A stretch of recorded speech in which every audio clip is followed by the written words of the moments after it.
창세기 48장 15절 16절 말씀을 다 같이 봉독하시겠습니다. 그가 요셉을 위하여 축복하여 이르되 내 조부 아브라함과 아버지 이삭이 섬기던 하나님, 나의 출생으로부터 지금까지 나를 기르신 하나님, 나를 모든 환난에서 건지신 야훼의 사자께서 이 아이들에게 복을 주시오며 이들로 내 이름과 내 조상 아브라함과 이삭의 이름으로 칭하게 하시오며 이들이 세상에서 번식되게 하시기를 원하나이다. 아멘. 여러분, 저는 오늘 이 시간 신앙의 여정이라는 제목으로 말씀을 잠시 나누고자 합니다. 말씀의 제목을 따라해 보기를 원합니다. 신앙의 여정. 신앙의 여정. 여러분, 오늘 본문 말씀은 야곱이 그가 가장 사랑하는 아들이었던 요셉의 두 아들들을 축복하는 이야기가 나옵니다. 그런데 제가 오늘 여러분과 나누고자 하는 메시지는 야곱이 요셉의 두 아들들을 어떻게 축복을 하였는가에 관한 이야기가 아닙니다. 오늘 본문 말씀에 나오는 야곱의 고백을 통해서 야곱의 생애, 그의 신앙의 여정은 무엇이었는지를 함께 생각해 보기를 원합니다. 여러분, 혹시 여러분은 신앙의 인물들 가운데 누구를 가장 좋아하십니까? 다윗, 모세, 요셉, 바울? 저는 신앙생활하면서 이 좋아하는 인물들이 자꾸 바뀌더라고요. 어렸을 때는 에녹을 좋아했는데 그 이유는 하나님과 동행하다가 죽지 않고 천국에 올라갔다는 말씀 때문에 에녹을 좋아했습니다. 또 사도 요한을 좋아한 이유는 그가 사랑의 사도였기 때문에 그가 기록한 말씀 속에서 하나님의 사랑을 잘 느낄 수가 있어서 사도 요한이 참 좋았습니다.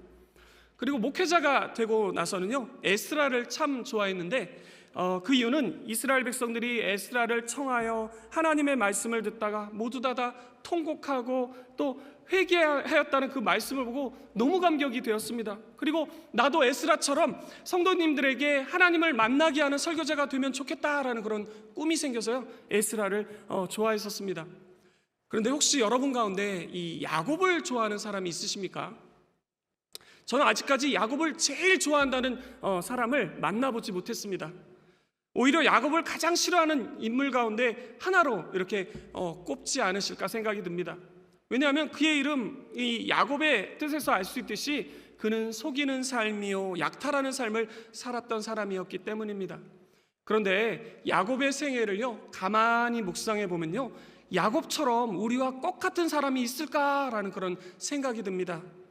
여러분, 야곱과 우리가 가장 비슷한 점이 무엇인지 아십니까? 이 이야기를 한마디로 이렇게 설명해 주는 말씀이 있습니다. 아모스서 7장 2절에 주 야훼여 청하건대 사하소서 야곱이 미약하오니 어찌 서리이까. 여러분, 이 말씀에서 야곱을 어떤 사람이라고 이야기하고 있습니까? 미약한 사람이라고, 보잘것없는 사람이라고 이야기를 하고 있습니다. 여러분, 그런데요, 성경을 보면요, 야곱을 통해서 큰 은혜가 되는 사실이 있습니다. 그것은 하나님께서 미약하고 보잘것없는 야곱을 택하셨다는 것입니다. 이 말씀이 로마서 9장 13절은 이렇게 말씀하고 있습니다. 기록된 바 내가 야곱은 사랑하고 에서는 미워야 했다 하심과 같으니라. 여러분, 그렇다면 하나님은 야곱을 왜 택하셨을까요? 아마도 야곱에 관한 말씀을 깊이 묵상해 본 사람이라면 이 질문을 한 번쯤 해보셨을 것 같은데요, 우리가 여기서 반드시 깨달아야 될 사실이 있습니다. 그것은 인간의 기준이나 조건이 하나님의 선택과는 전혀 다르다는 것입니다. 우리는 다윗을 통해서도 그 사실을 알 수가 있는데, 여러분, 하나님께서는 사무엘 선지자에게 이새의 아들들 가운데 한 사람이 왕이 될 것이라고 이렇게 말씀하셨습니다. 그러나 인간적인 기준으로 볼 때 다윗은 전혀 왕이 될 사람처럼 보이지 않았다고 합니다. 심지어 그의 아버지 이새조차도 다윗을 왕의 후보로 여기지 않아서 사무엘 앞에 내어놓지도 않았다고 합니다. 그 대신 사무엘 선지자의 눈길을 이렇게 사로잡는 사람이 하나 있었는데, 그 사람은 바로 이새의 첫째 아들 엘리압이었습니다. 그런데 사무엘의 시선이 엘리압에게 이르자 하나님은 이렇게 말씀하십니다. 사람은 외모를 보지만 나 야훼는 중심을 보느니라. 이후 이새의 아들들이 차례대로 이 사무엘 선지자 앞을 지나갔지만 하나님께서는 한 사람도 택하지 않으셨다고 합니다. 인간의 눈에는 충분히 왕이 될 만해 보였는데 하나님의 선택은 전혀 다른 기준에 따라 이루어지고 있었던 것입니다. 여러분, 우리는 이와 같이 인간적인 기준으로 생각할 때가 많이 있습니다. 그런데 성경이 야곱에 대해서 이야기를 하고자 하는 것은요, 왜 하나님께서 미약하고 보잘것없는 야곱을 택했느냐가 아닙니다. 야곱을 택하신 하나님께서 그의 인생을 어떻게 이끄셨는가, 이것이 바로 성경이 우리에게 이야기를 하고자 하는 핵심적인 이야기인 것입니다. 여러분, 우리는 흔히 택함받았다, 구원받았다에 대해서 큰 의미를 두고 신앙생활을 하고 있습니다. 하지만 택함받고 난 후의 삶, 구원받고 난 이후의 삶이 여러분 더 중요한 것입니다. 여러분, 택함받았다는 말의 의미가 무엇인지 아십니까? 그것은 하나님께서 택함받은 인생을 하나님의 목적에 이르게 하기 위해서 세밀하게 간섭하시고 인도하신다, 그를 위한 선하신 계획이 있으시다라는 것입니다. 여러분, 그렇다면 하나님께서 야곱을 왜 택하셨을까요?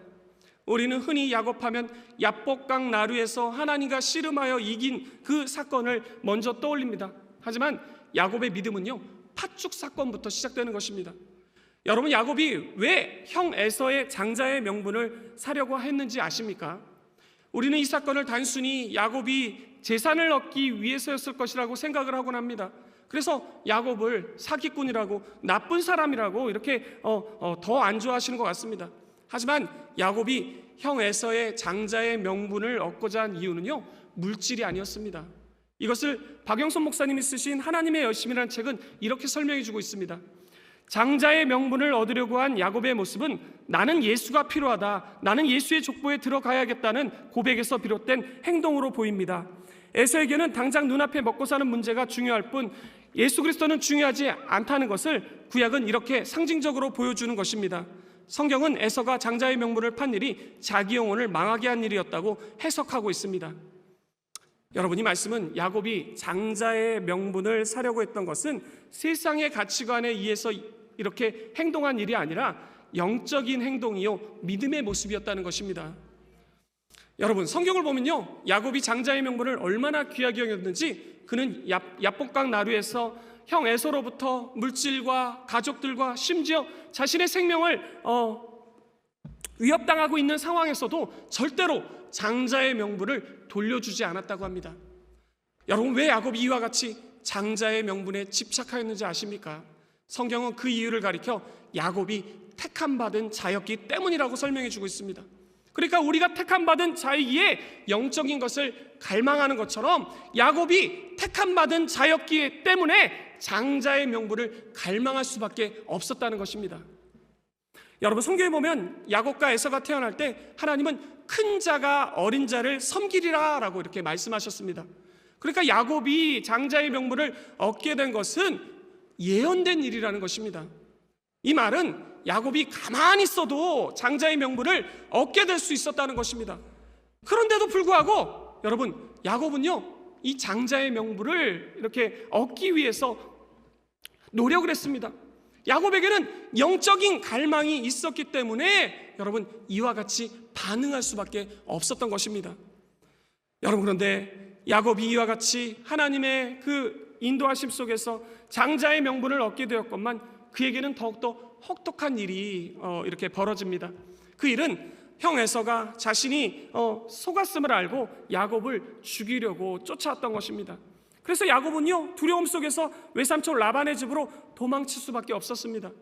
그리고 야곱은 가는 도중에 돌베기를 베고 잠이 들었는데 천사들이 사닥다리를 오르락내리락하는 꿈을 꾸게 되었다고 합니다.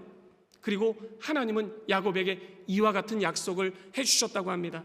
창세기 28장 13절로 15절에 또 본즉 야훼께서 그 위에 서서 이르시되 나는 야훼니 너희 조부 아브라함의 하나님이요 이삭의 하나님이라. 내가 누워있는 땅을 내가 너와 내 자손에게 주리니 내 자손이 땅의 티끌같이 되어 내가 서쪽과 동쪽과 북쪽과 남쪽으로 퍼져나갈지며 땅의 모든 족속이 너와 내 자손으로 말미암아 복을 받으리라. 내가 너와 함께 있어 내가 어디로 가든지 너를 지키며 너를 이끌어 이 땅으로 돌아오게 할지라. 내가 내게 허락한 것을 다 이루기까지 너를 떠나지 아니하리라 하신지라. 여러분, 이때 하나님은요 야곱에게 세 가지 약속을 하셨는데요. 첫째는 내가 너와 함께하겠다. 둘째는 내가 어디로 가든지 너를 지켜주겠다, 너를 인도하겠다. 셋째는 내가 너를 떠나지 않겠다라는 말씀이었습니다. 그러니까 한마디로 하나님께서는 야곱을 축복하셨던 것입니다. 그리고 야곱은요 잠에서 깨어났는데 이 일이 너무나 두려워서 그곳 이름을 베델, 하나님의 집이라고 지었다고 합니다. 여러분, 이 말씀에서 우리는 두 가지 사실을 깨달을 수가 있습니다. 첫 번째는 야곱이 하나님을 찾아간 것이 아니라 하나님이 야곱을 찾아오셨다는 것입니다. 그리고 두 번째는 야곱은 복을 받을 만한 사람이 아니었는데 하나님께서 찾아오셔서 복을 주셨다는 것입니다. 여러분, 우리는 어떻게 구원받으셨습니까? 하나님이 우리를 찾아오셨기 때문에, 복을 받을 만한 사람이 아닌데 우리에게 복을 주셨기 때문에 우리는 구원을 받았습니다. 그리고 지금 이 자리에서 하나님께 예배를 드리고 있는 것입니다. 여러분, 그런데 성경을 계속해서 보면요 그 다음 이야기가 좀처럼 이해가 가지 않습니다. 왜냐하면 야곱이 이와 같이 하나님의 놀라운 약속을 받았건만 외삼촌 라반의 집에서 여전히 고단하고 힘든 일을 만나고 있기 때문입니다. 그 일은 외삼촌 라반이 야곱을 속여 종처럼 부려먹은 것입니다. 무려 20년 동안을 말입니다.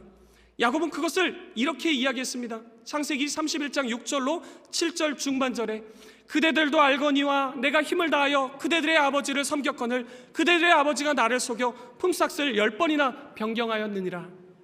여러분, 이 말은 라반이 야곱에게 20년 동안이나 10번이나 품삯을 속였다는 것입니다. 뿐만 아닙니다. 야곱은 라반의 딸인 라헬을 사랑했는데 혼인날 밤에 야곱을 속여서 라헬이 아닌 레아를 침소로 보내 번민에 빠지게 만들었습니다. 그래서 다시 라헬을 얻기 위해서 7년을 더 수고를 해야만 했습니다. 여러분, 이 일이 얼마나 큰 일이었는지 야곱은 이후에 두 아내의 출산 경쟁으로 인하여서 그녀들의 여종들과도 이 결혼을 하게 되었는데요, 그로 인해 야곱은요 4명의 아내를 거느리는 고달픈 인생이 되었다고 합니다. 여러분, 솔직히 한 명의 배우자도 쉽지가 않지 않으십니까? 네. 그런데 이 한 명의 마음도 맞추기가 어려운데 4명의 배우자가 속을 썩이거나 바가지를 긁는다고 한번 생각을 한번 해보십시오. 이런 지옥도 없을 것입니다. 여러분, 그런데 오해하지 마십시오. 이 이야기는 저의 아내를 이야기하는 것이 절대로 아닙니다. 오히려 저희 아내에게 제가 그런 사람입니다. 지금 그렇게 여러분에게 들려야 제가 이따 끝나고 집에 들어갈 수가 있습니다. 아무튼 간에 야곱은 이 일로 고달픈 인생을 여러분 살게 되었던 것입니다. 그리고 때가 되자 이 하나님은요 야곱을 라반의 집에서 이렇게 떠나게 하셨는데 야곱은 해방의 기쁨을 누릴 새도 없이 또 두려움에 휩싸이게 되었다고 합니다. 그것은 형 에서가 야곱을 죽이려고 400명의 군사를 끌고 왔던 것입니다. 그리고 이곳에서 야곱은 하나님의 천사와 씨름을 하게 되었는데 환도뼈가 부러지는 부상을 입게 됩니다. 지금 죽음의 위협을 받고 있는데 이제 육체적인 고통까지도 더하게 되는 그런 일을 만나게 된 것입니다. 또 이뿐입니까? 야곱은 자녀들로 인해서도 힘든 일이 많았는데 야곱은 형 에서를 피해 숫곳과 세겜 땅에 정착하였는데 그곳에서 너무나 가슴 아픈 일을 당합니다. 글쎄 딸 디나가 세겜 땅에 놀러 갔다가 몹쓸 짓을 당하게 된 것입니다. 그런데 이 일은 여기서 그치지 않고 야곱의 아들들이 복수의 칼날을 갈고 세겜 족속을 속여서 모든 그 세겜 족속의 남자들을 살육하는 일이 벌어졌습니다. 야곱의 아들들은요 이 순식간에 살인자들이 된 것입니다. 야곱은 이때 많은 근심이 있었다고 합니다. 또 야곱을 가장 힘들게 한 사건이 있었는데 그것은 그가 가장 사랑하는 아들인 요셉을 잃어버리는 사건이었습니다.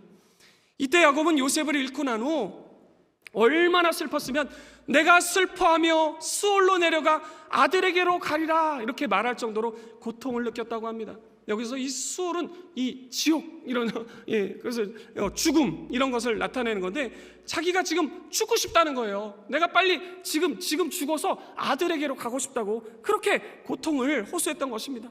물론 나중에 요셉이 애굽에서 총리가 되었을 때 요셉을 다시 만나는 기쁨을 이렇게 얻기도 하였지만 요셉을 잃고 야곱이 요셉을 다시 만나기까지 무려 22년의 세월이 있었다고 합니다.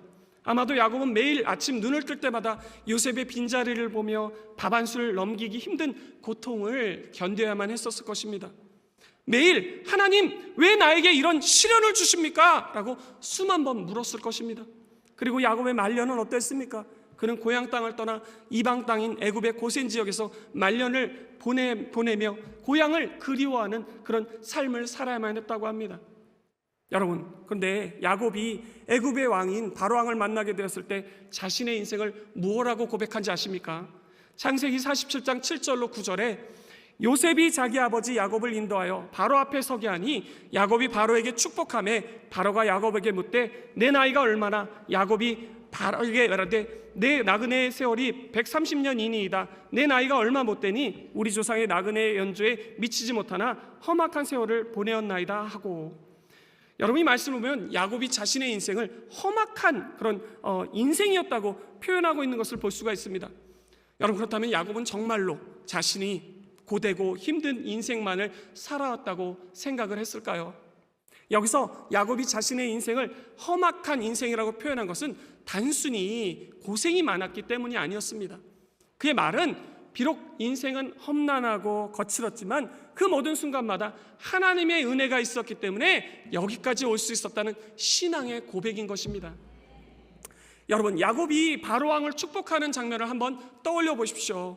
당시 애굽은 세계 최강대국이었고 바로는 신의 아들로 추앙받던 절대 권력자였습니다. 반면 야곱은요, 가뭄을 피해 먹을 것을 구하러 온 이주민이었고 애굽 사람들이 가증히 여기던 목초급을 하는 이런 노인이었습니다. 인간적인 시선으로 볼 때 야곱이 오히려 이 바로 앞에 엎드려 자비를 구해야 했을 것입니다. 그러나 야곱이 오히려 바로를 축복하고 있습니다. 어떻게 이런 일이 가능했던 것일까요? 그것은 야곱이 자신을 하나님의 은혜로 입은 자로 알고 있었기 때문입니다. 그리고 바로 왕도 역시 야곱 안에 있는 하나님의 은혜를 보았기 때문에 야곱의 축복을 받았던 것입니다. 여러분, 오늘 본문 말씀은 야곱이 두 아들인 에브라임과 므낫세를 데리고 와서 축복을 요청하는 장면을 기록하고 있습니다. 야곱은 이때 이렇게 축복을 했다고 합니다. 창세기 48장 15절로 16절에 내 조부 아브라함과 아버지 이삭이 섬기던 하나님, 나의 출생으로부터 지금까지 나를 기르신 하나님, 나를 모든 환난에서 건지신 야훼의 사자께서 이 아이들에게 복을 주옵소서. 여러분, 우리는 이 말씀 속에서 야곱이 만난 하나님이 어떤 분이신지, 야곱이 받은 은혜가 무엇인지를 알 수가 있습니다. 여러분, 그 첫 번째는 무엇일까요? 그것은 야곱을 기르신 하나님이십니다. 여러분, 야곱의 인생 여정은요, 우연의 연속이 아니라 하나님께 붙들림 받는 시간이었습니다. 또 하나님의 목적을 이루어가는 과정이었습니다. 왜 하나님께서 야곱이 형 에서의 장자의 명분을 사도록 하셨을까요? 왜 형의 분노를 피해 외삼촌 라반의 집으로 도망치게 하셨을까요? 왜 라반에게 속임을 당해야 했고 또 가장 사랑하는 아들 요셉을 잃어버리는 깊은 상실감을 겪게 하셨을까요? 이 모든 질문의 답은 단 하나입니다. 하나님께서 그렇게 하셨기 때문입니다. 야곱을 하나님께서 기뻐하시는 사람으로 빚어가시기 위해서, 하나님의 목적을 이루기 위해 험악한 세월을 지나가게 하신 것입니다. 따라서 우리는요, 야곱의 생애를 통해서 야곱의 인생을 방치하지 않으시고 끝까지 야곱을 길러내시는 하나님을 만나볼 수가 있는 것입니다. 여러분, 혹시 야곱에게 가장 혼란스럽고 이해되지 않았던 시기가 언제였을 것 같습니까? 저는 생각하기를 베델에서 하나님의 약속을 받은 이후의 삶이었을 것 같습니다. 왜냐하면 하나님은 분명히 내가 너와 함께하겠다, 너를 인도하겠다, 너를 떠나지 않겠다라고 약속하셨는데 현실은 여전히 두렵고 힘들고 고달팠기 때문입니다. 여러분, 그런데 우리도 그렇지 않습니까? 설교 시간에 들은 축복의 말씀이 곧 나에게 이루어질 것 같았는데 현실은 여전히 녹록치가 않는 것입니다. 오히려 문제 위에 문제가 쌓이고 엎친 데 덮친 격으로 더 어려워질 때도 있습니다. 여러분, 왜 이런 일이 우리들에게도 생기는 것일까요? 그것은 고단한 인생길을 통해 인생의 덧없음을 가르쳐주기 위해서인 것입니다. 그래서 성경은 이렇게 말씀하고 있습니다. 너희는 사람을 의지하지 말라. 그의 숨이 코에 달려 있으니 새말 가치가 어디에 있느냐. 귀인들을 의지하지 말며 도울 힘이 없는 인생도 의지하지 말라. 여러분, 우리는 야곱이 고단한 인생길을 왜 걸어야 했는가를 야복강 나루의 사건을 통해서도 생각해 볼 수가 있는데요, 우리가 먼저 이 말씀을 오해하지 말아야 할 것은 야곱의 씨름은 기도의 싸움이 아니었다는 것입니다. 많은 성도님들이 이 말씀을 야곱이 간절히 기도했더니 복을 받았다라고 이렇게 생각을 하십니다. 여러분, 그런데 창세기 32장 24절로 25절 말씀을 보십시오. 야곱은 홀로 남았더니 어떤 사람이 날이 새도록 야곱과 씨름하다가 자기가 야곱을 이기지 못함을 보고 그가 야곱의 허벅지 관절을 치매 야곱의 허벅지 관절이 그 사람과 씨름할 때 어긋났더라. 여러분, 이 말씀을 보면 씨름을 먼저 한자고 한 사람은요, 야곱이 아니라 하나님이셨습니다. 만일 씨름이 기도라면 야곱이 먼저 하자고 이렇게 덤벼야 했을 것입니다. 그렇다면 여러분, 이 말씀은 무슨 말씀일까요? 송태근 목사님이 쓰신 내가 어디 있느냐라는 책을 보면요, 이 이야기를 정확하게 설명해 주고 있습니다. 여기서 이기지 못했다는 히브리어 야콜은 승패를 뜻하는 단어가 아닙니다. 야곱의 의지와 뜻과 속성을 꺾지 못했다는 말입니다. 자녀들이 말도 해도 안 듣고 때려도 안 듣고 울어도 설득해도 안 되는 경우가 생깁니다. 그럴 때 자녀에게 손을 들어서 말합니다. 그래, 내가 이겼다 하고 말입니다. 야콜은 바로 이런 뜻입니다. 야곱이 자기중심적인 삶을 내려놓지 않고 포기하지 않으니까 그가 허벅지 관절을 치신 것입니다. 심판을 선언하시는 것입니다. 그 방법밖에 야곱을 살릴 길이 없기 때문입니다. 여러분, 그리고 이 말씀이 이런 의미이기 때문에 26절과 28절의 말씀이 있는 것입니다. 26절로 28절에 그가 이르되 날이 세려하니 나로 가게 하라. 야곱이 이르되 당신이 내게 축복하지 않으면 가게 하지 않겠나이다. 그 사람이 그에게 이르되 내 이름이 무엇이냐. 그가 이르되 야곱이니이다. 그가 이르되 내 이름을 다시는 야곱이라 부를 것이 아니요 이스라엘이라 부를 것이니 이는 내가 하나님과 및 사람들과 겨루어 이겼음이라. 그러니까 여러분, 이 말씀은 하나님께서 야곱이 자신이 인생의 주인이라고 고집을 피우자 야곱을 떠나려 하는 장면인데요, 이때 야곱은 깨달은 것입니다. 자신과 씨름하던 분이 하나님이시구나라는 것을 말입니다. 그리고 그제서야 다급해져서 나에게 축복하지 않으면 가게 하지 않겠노라고, 그러니까 살려달라고 하나님께 비명을 질렀던 것입니다. 여러분, 저는 이 장면을 묵상하는데 하나님의 사랑이 느껴졌습니다. 여러분, 하나님께서는 분명 베델에서 내가 너를 떠나지 않겠다라고 말씀하셨습니다. 그런데 왜 하나님은 야곱을 떠나려고 하셨을까요? 저는 금방 알겠더라고요. 여러분, 자녀들이 어릴 때 무엇을 사달라고 뗐을 때가 있죠. 근데 부모님이 사주실 때도 있지만 안 사주실 때도 있지 않으십니까? 그런데 그런 상황이 되면 아이가 금방 포기하고 부모님을 따라와야 되는데 떼를 쓰고 버티는 아이가 있습니다. 저희 막내 아이예요. 저희 막내 아이가 지금은 초등학교 2학년이 되었는데 몇 살 때인지 기억은 안 나는데 어릴 때 마트에서 장난감 사달라고 바닥에 눕더라고요. 저는 애 셋 키우면서 바닥에 눕는 아이는 그때 처음 봤습니다.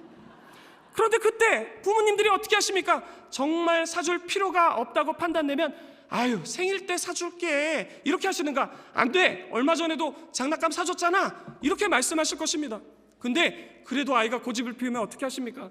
너 집에 안 갈 거야? 그럼 너 여기 있어. 엄마는 집에 간다? 이렇게 말씀하지 않으십니까? 저는요, 하나님께서 그렇게 하신 것 같았어요. 그냥 바로 야곱을 힘으로 끌고 가실 수 있을 것 같은데 너무 사랑하니까 인격적으로 그냥 대해주는 그런 모습처럼 보였다는 것입니다. 여러분, 하나님은요, 이와 같이 야곱을 인격적으로 기르고 계셨던 것입니다. 여러분, 그렇다면 하나님은 왜 야복강 나루에서 야곱과 씨름을 하셨던 것이었을까요? 그것은 내가 인생의 주인이 되지 말고 하나님이 내 인생의 주인이 되어야 한다는 것을 가르쳐주기 위해서였던 것입니다. 여러분, 야곱이 야복강 나루에서 하나님 앞에 납작 엎드려졌을 때 그 다음 이야기가 무엇인지 아십니까? 하나님께서 야곱의 이름을 이스라엘로 바꿔주시는 이야기가 기록되어 있습니다. 여러분, 야곱의 이름의 뜻은 무엇이었습니까? 약탈자였습니다. 다른 사람을 속이고 다른 사람보다 더 많이 가지려고 하고 다른 사람보다 더 인정받으려고 하고 더 높아지려 하고 자기가 주인된 삶을 사는 사람입니다. 그렇다면 여러분, 이스라엘의 뜻은 무엇일까요? 이스라엘의 뜻은 하나님과 겨루어 이겼다는 것입니다. 그렇다면 이 뜻은 무엇입니까? 박영선 목사님이 쓰신 하나님의 열심은 이렇게 이야기하고 있습니다. 야곱은 하나님을 손쉽게 이긴 것이 아닙니다. 그냥 손쉽게 이긴 것이라면 야곱은 복을 받을 수도 이스라엘이라는 새 이름을 받을 수도 없었을 것입니다. 그가 이겼다는 것은 무슨 뜻일까요? 그가 드디어 하나님과 더불어 사는 하나님의 사람으로 복을 얻어내는 일에 승리했다는 뜻입니다. 여러분, 그러니까 야곱이 드디어 하나님을 주인으로 모시는 인생으로 살게 되었다는 것입니다. 여러분, 이것이 우리에게도 가장 큰 복인 줄 믿습니다. 여러분, 그리고 야곱은 또 어떤 하나님을 만났을까요? 야곱은 어떤 은혜를 또 깨닫게 되었을까요? 그것은 하나님께서 자신을 모든 환난에서 건지셨다는 것입니다. 여러분, 야곱의 험악한 세월, 야곱의 고달팠던 시간들을 돌아보면요, 놀라운 사실을 발견할 수가 있습니다. 그것은 야곱이 환난을 만날 때마다 하나님께서 도와주고 계셨다는 것입니다. 여러분, 야곱이 형 에서를 피해 도망쳤을 때 하나님은 어떻게 하셨습니까? 두려움에 떨고 있는 야곱의 꿈에 이렇게 나타나셔서 약속의 말씀을 주시고 야곱의 마음을 토닥토닥 해주셨습니다. 여러분, 이것을 청파교회 원로 목사님이신 김기성 목사님은 이렇게 설명해 주셨습니다. 하나님은 야곱이 가장 외로울 때 하늘 사다리를 내리시어 땅의 절망이 하늘의 소망과 연결되어 있음을 보여주셨다. 또 여러분, 외삼촌 라반에게 10번이나 품삯을 속이며 20년 동안 착취당할 때 하나님은 어떻게 하셨습니까? 라반의 손을 막으시고 오히려 야곱의 재산을 불려주셨습니다. 또 형 에서가 야곱을 죽이려고 400명의 군사를 데리고 왔을 때는 어떻게 하셨습니까? 야곱과 씨름하여 환도뼈를 부러뜨리시고 절뚝거리는 야곱의 모습을 에서로 하여금 보게 하셔서 그 마음을 녹여버리셨습니다. 그래서 칼을 휘두르야 될 에서로 하여금 야곱을 안고 울게 만드셨던 것입니다. 여러분, 야곱은 자신의 그 신앙의 여정을 돌아보니까 이와 같이 환난 중에 자신을 건지시는 하나님의 은혜를 깨닫게 되었던 것입니다. 말씀을 정리하겠습니다. 여러분, 혹시 어린이 찬양 가운데 바람 불어도 괜찮아요 라는 그런 찬양을 혹시 아십니까? 이게 어린이집 같은 데서도 이게 개사가 되어서 불렸더라고요. 제가 이 시간 가사만 그냥 읽어드리려고 했는데 가사만 읽어드리면 마음이 너무나 답답할 것 같아서 아시는 분들은 함께 이렇게 불러봤으면 좋겠습니다. 제가 선창하겠습니다. 같이 불러주세요.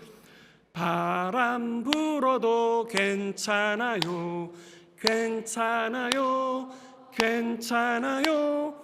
파도 일어도 괜찮아요, 난 괜찮아요.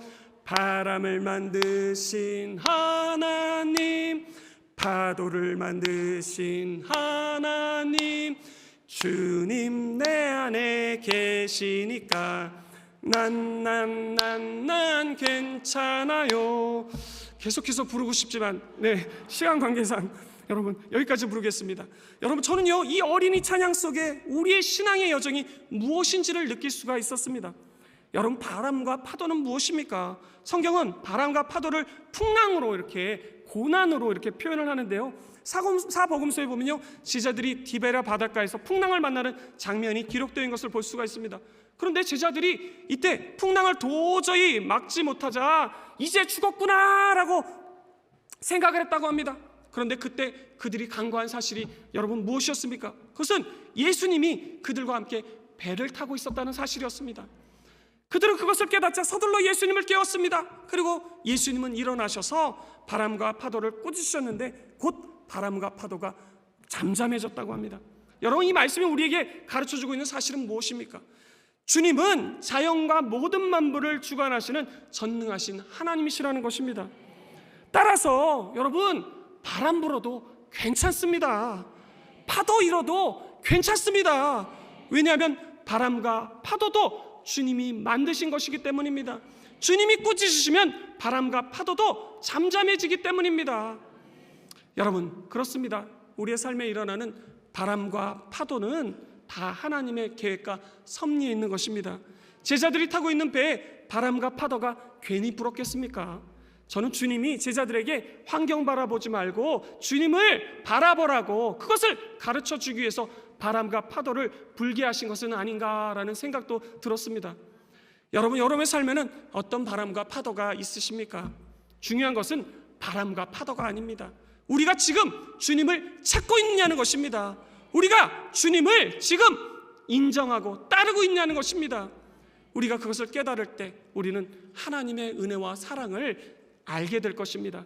저는 우리 모두가 야곱과 같이 우리를 사랑으로 기르시는 하나님, 우리를 환난에서 건지시는 하나님을 모두 만나시기를 예수님의 이름으로 축원드립니다.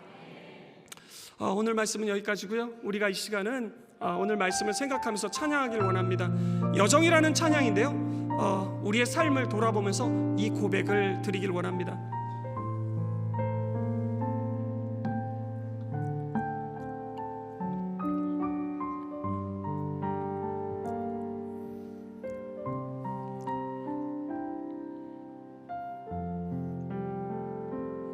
나의 눈가에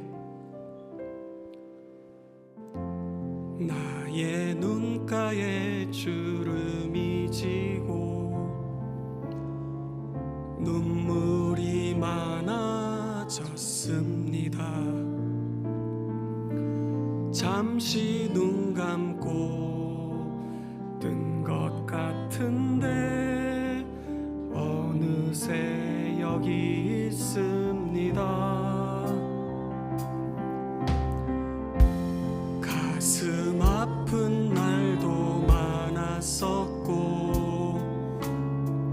기쁜 날도 있었습니다.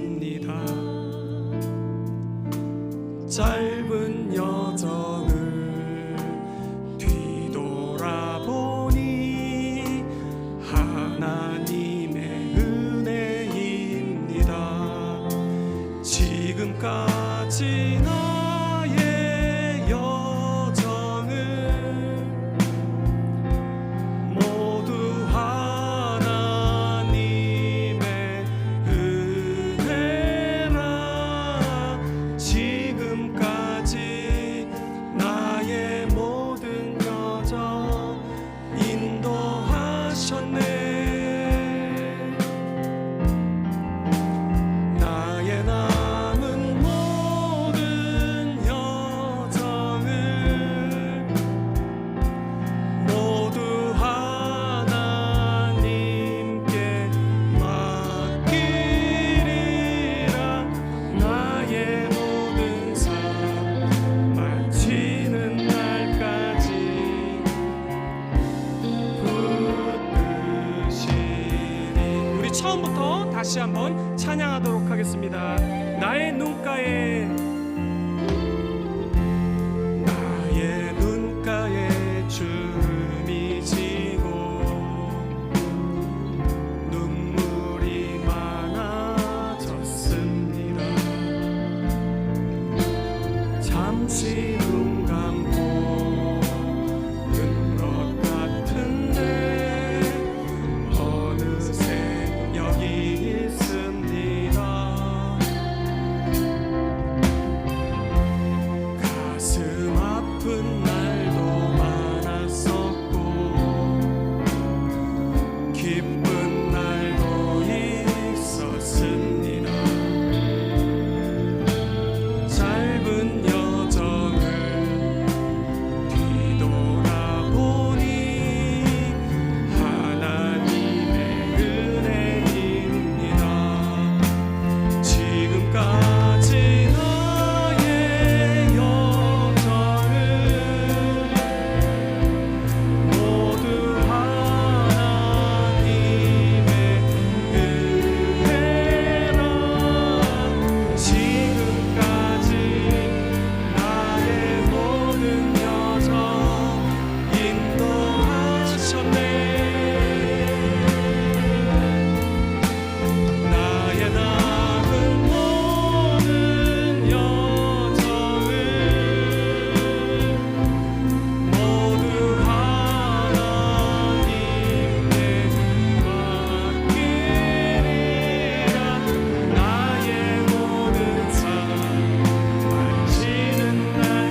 여러분 혹시 다드림 교회를 담임하고 계시는 김병년 목사님을 아십니까? 김병년 목사님은요, 셋째 아이를 낳으신 사모님이 뇌경색으로 쓰러지셔서 병간호를 하시면서 이렇게 사역을 하고 계시는데요, 김병년 목사님이 쓰신 바람 불어도 좋아라는 그런 책을 보면 이런 글이 있습니다. 바람이 불어왔다. 그리고 그 바람 때문에 중심이 이동했다. 나에게서 하나님께로, 우리에게서 그분께로. 삶에 부는 바람으로 모든 인생이 흔들리기 마련이지만 결국에는 그분 안에 더 깊이 뿌리를 내린다. 겉은 흔들려도 땅에 뿌리를 내린 속사람은 점점 견고해져 간다. 그래, 우리는 살아간다. 바람이 불더라도 가지가 풀어져도 새로운 싹이 나고 태양을 향하여 뻗어오른다. 깊이 내린 뿌리는 오늘도 생명의 열매를 맺는다. 나무에서 노랫소리가 들린다. 바람 불어도 좋아. 여러분, 마치 과일이 열매를 맺기 위해서는 뜨거운 태양과 또 비바람을 겪어야 좋은 열매를 맺을 수 있듯이 성숙의 길은 언제나 과정이 필요한 것입니다. 우리는 그것을 깨닫게 될 때 우리 김병년 목사님처럼 바람 불어도 좋아 라고 이렇게 고백할 수 있을 것입니다. 여러분, 올 한 해를 이렇게 돌아보면, 아니 지금까지의 인생을 돌아보면 어떤 인생을 살아오셨습니까? 야곱처럼 험악한 인생은 아니셨습니까? 어쩌면 지금도 여전히 험악한 인생의 길을 걷고 계신 분이 계실지도 모르겠습니다. 저 역시 제 인생을 돌아보면요, 위기의 순간들이 참 많았습니다. 불안과 걱정 속에서 밤잠을 이루지 못할 때도 있었고요, 앞이 보이지 않아 두려움 가운데 서 있었던 그런 시간들도 있었습니다. 그런데 지금 제가 이 자리에 서 있을 수 있는 이유를 곰곰이 생각하면요, 오직 하나님의 은혜로 밖에 설명할 길이 없는 것 같습니다. 그리고 저는 여러분도 저와 다르지 않을 거라고 생각합니다. 여러분, 우리의 상황이 어떻든 간에, 우리의 환경이 어떻든 간에, 여러분, 하나님은요, 야곱에게 약속을 주셨던 것처럼 우리에게도 지금 똑같이 약속의 말씀을 주십니다. 내가 너와 함께 있어. 내가 어디로 가든지 너를 지키며 너를 이끌어 이 땅으로 돌아오게 할지라. 내가 내게 허락한 것을 다 이루기까지 너를 떠나지 아니하리라. 저는 우리 모두가 이 약속을 기억하면 좋겠습니다. 여러분, 우리가 이 시간 함께 기도하기를 원하는데요, 지금까지 은혜를 베푸신 하나님께 감사하며 기도했으면 좋겠습니다. 또 앞으로 우리를 위해서 일하실 그분을 기대하면서 기도했으면 좋겠습니다. 우리 이 시간 주여 삼창하고 함께 기도하도록 하겠습니다.